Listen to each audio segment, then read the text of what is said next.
hablamos de que, bueno, de acuerdo a lo que señala, se están entregando 3 millones de créditos y dice el presidente que está cubierto el 70% de la población.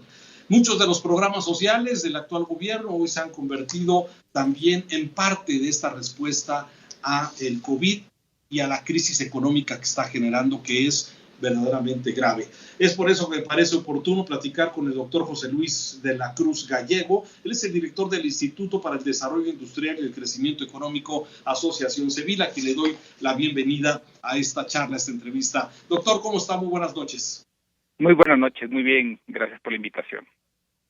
¿Qué le parecen estos datos? Dice el presidente, el 70% de los hogares en México van a recibir algún tipo de ayuda. ¿Es suficiente para hacer frente a la crisis que estamos empezando a ver, que es más profunda y más larga de lo que se esperaba, doctor?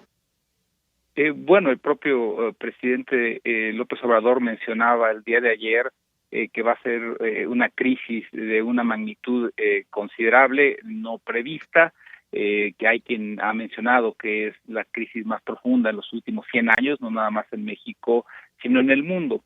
Y en ese sentido, pues, las medidas que deben de adoptarse, pues, deben ir en la misma magnitud. Deben de ser programas económicos que atiendan lo que no hemos visto, por lo menos en el último medio siglo y quizás en los últimos 100 años. Entonces, en ese sentido, desde mi punto de vista, los créditos que se están otorgando, si bien son positivos, 25,000 pesos por cada micronegocio, bien podrían ser insuficientes, sobre todo considerando pues que ya se tiene prácticamente un mes parado para la mayor parte de estos micronegocios, salvo los que son sectores esenciales, el resto pues ha debido parar.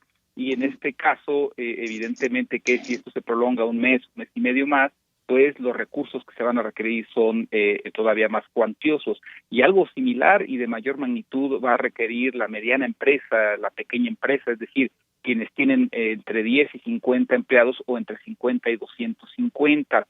Y aún la gran empresa va a empezar a enfrentar dificultades porque al final del día el estar parado merma los ingresos de la empresa y hacerla sostenible pues va a requerir un programa, me parece, de apoyos más amplios. Más amplio. ¿De qué tamaño, doctor José Luis de la Cruz? Pues digamos que el parámetro que han fijado, ya dejemos de lado los países desarrollados. Italia está aplicando el programa de rescate más grande de toda su historia, aún superior al de la Segunda Guerra Mundial. Japón, el de 15 puntos, es equivalente a 15 puntos de su Producto Interno Bruto. Pero dejando de lado esos ejemplos, podríamos citar el caso de Perú, que es equivalente a 12 puntos porcentuales de su PIB, o el de Chile, que llega a una magnitud similar. Entonces, en ese sentido, México todavía no supera apoyos que rebasen el 1% del PIB y, por lo tanto, me parece que se tendrán que explorar alternativas que puedan ampliar estos beneficios para la sociedad. Sin embargo, el mensaje del presidente pareciera que con lo que ha anunciado estos 3 millones de créditos, que ya hablábamos algunos de ellos de 25,000 pesos para pagarse en los próximos 3 años, o los que van dirigidos a lo formal y a lo informal, pareciera que con eso ya estamos cubiertos. Eso es lo que pareciera que da a entender. Sin embargo, pues nos vamos a quedar muy cortos, doctor. Pues si consideramos, como bien se mencionaba en la nota hace un momento, que algunos de estos créditos son a tasas de 10%, es decir, evidentemente que la medida que van a tener que utilizar las empresas para solicitar o para aplicar a estos créditos es si va a ser rentable, es decir, si esos créditos les permiten sobrevivir y si luego las condiciones de la economía mexicana les dan para pagar esos créditos. Entonces, en ese sentido, a mí me parece que, yo reitero, es positivo que se esté aplicando estos programas, pero me parece que el esfuerzo fiscal, el esfuerzo monetario y de otros instrumentos de política económica va a tener que atender un paro de la economía que se va a extender más allá del mes que llevamos y en donde las afectaciones, al menos por ejemplo en la parte laboral, lo que ayer dijo la Comisión Nacional de Salarios Mínimos es que ya tan solo en abril podrían implicar desempleo para más de 750,000 mexicanos. Es decir, la profundidad de la crisis sigue avanzando y estos recursos se van a tener que multiplicar. Víctor. Doctor José Luis de la Cruz, Víctor Hugo, servidor, Dice usted que se va a requerir de un programa mucho más amplio. Si así fuera, como pensamos nosotros que así va a ser y que caemos en esa conclusión, ¿de qué puede echar mano el gobierno para poder obtener recursos y generarlos? Hemos hablado de la deuda, pero ¿tiene otras herramientas efectivas para poder ampliar estos recursos el gobierno actualmente o está amarrado de manos? Yo creo que hay tres elementos básicos que ni siquiera implican deuda. El primero es con el propio gasto y la inversión pública que el gobierno ya va a hacer. Si se asegura primero que esos recursos, por ejemplo, los 500,000 millones de pesos que cada año se invierten, tengan un fuerte contenido nacional, es decir, favorezcan lo que se produce en Jalisco, en Nuevo León, en la Ciudad de México, en Yucatán, es decir, los insumos intermedios y la maquinaria y equipo que se utilizan sea hecha en México, como está ocurriendo en Estados Unidos o en otros lugares del mundo, eso ya tiene un efecto. ¿Por qué? Porque en lugar de importar lo que se puede fabricar en México, se le da el beneficio a la economía mexicana. Y eso es un primer elemento que tiene un efecto multiplicador positivo y que ahorita todavía no se está manejando. El contenido nacional del gasto de gobierno es bajo. En algunos rubros, aún en el energético, no supera ni el 20%. El segundo aspecto que puede echar mano es generar programas de inversión estratégica en donde el financiamiento sea coinversiones público-privadas, es decir, que parte del riesgo sea asumido por el sector privado y en donde entonces los mecanismos de financiamiento no requieran recurrir a deuda. El tercer aspecto en donde sí ya se puede manejar modificaciones importantes a las restricciones presupuestales es recurrir a 1 o 2 puntos del PIB de deuda. En este caso estaríamos hablando de cerca de 500-600 mil millones de pesos que vayan directo a infraestructura, que sea construcción de las obras que necesita el país, que es agua, electricidad, drenaje, obras básicas, y que en un momento dado pueden hacerse con lo hecho en México, y entonces ahí hay un efecto multiplicador.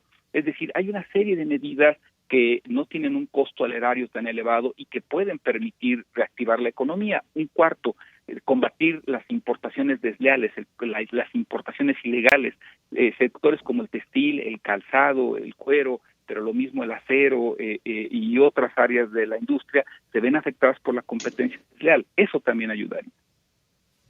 Descalificamos el petróleo y descalificamos nuestra relación con Estados Unidos por las condiciones como están ellos también. Bueno, al final del día, desde mi punto de vista, el sector petrolero es un sector estratégico, el sector energético es necesario para que la economía funcione.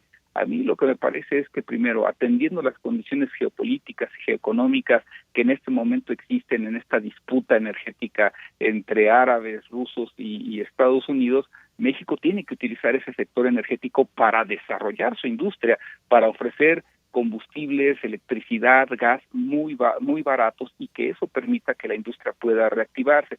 Entonces, evidentemente es una situación complicada. El gobierno mexicano ha visto mermar sus ingresos por la caída del precio del petróleo, pero me parece que es momento de utilizar el sector energético, no pensando nada más en extraer petróleo y gas y no nada más pensando en el refinamiento de gasolinas, sino lo que el petróleo puede dar a industrias como la química, la farmacéutica, los plásticos, el cartón. Toda la industria y la sociedad mexicana requiere de esos energéticos y de sus derivados para funcionar con una mayor dinámica.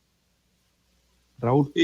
Doctor, finalmente de mi parte, ante la empatía del gobierno federal con el sector privado, en términos generales, sí, los esfuerzos que están haciendo o que anuncian hacer algunas cúpulas, algunos industriales por su cuenta, ¿serían suficientes para salir adelante de la crisis económica? Es decir, el sector privado solo podría seguir e implementar medidas para salir adelante sin necesidad de la empatía del gobierno federal. Yo creo que si recordamos lo que hace un momento comentábamos, es la peor crisis en 100 años. Es muy difícil pensar que solo el sector privado o solo el gobierno o solo la sociedad vamos a poder instrumentar cosas que nos hagan salir adelante. Pongo un ejemplo. El sector privado puede tener toda la capacidad, por ejemplo, para seguir sus exportaciones a Estados Unidos, pero si no tiene el permiso para operar y no tiene las condiciones para poderlo hacer, pues evidentemente no es suficiente tener la voluntad y la capacidad, porque la autorización va a depender del propio gobierno.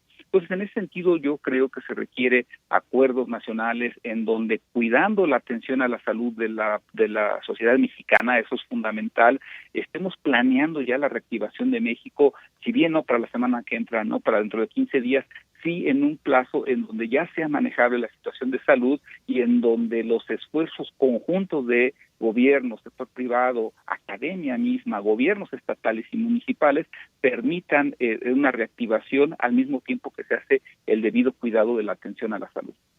De acuerdo a los estudios del Instituto para el Desarrollo Industrial y el Crecimiento Económico que encabeza usted, esta crisis, ¿qué tan profunda y qué tan larga va a ser?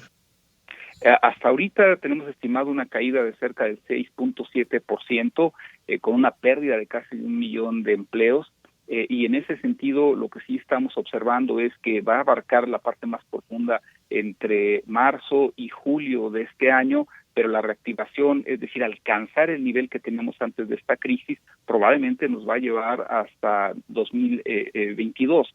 Entonces, sí va a ser un evento que va a reclamar un esfuerzo importante de inversión, porque sin inversión no hay crecimiento, y si no hay crecimiento no hay desarrollo. Doctor de la Cruz, muchas gracias por esta charla y sus conceptos. Buenas noches. Buenas noches, gracias por la invitación.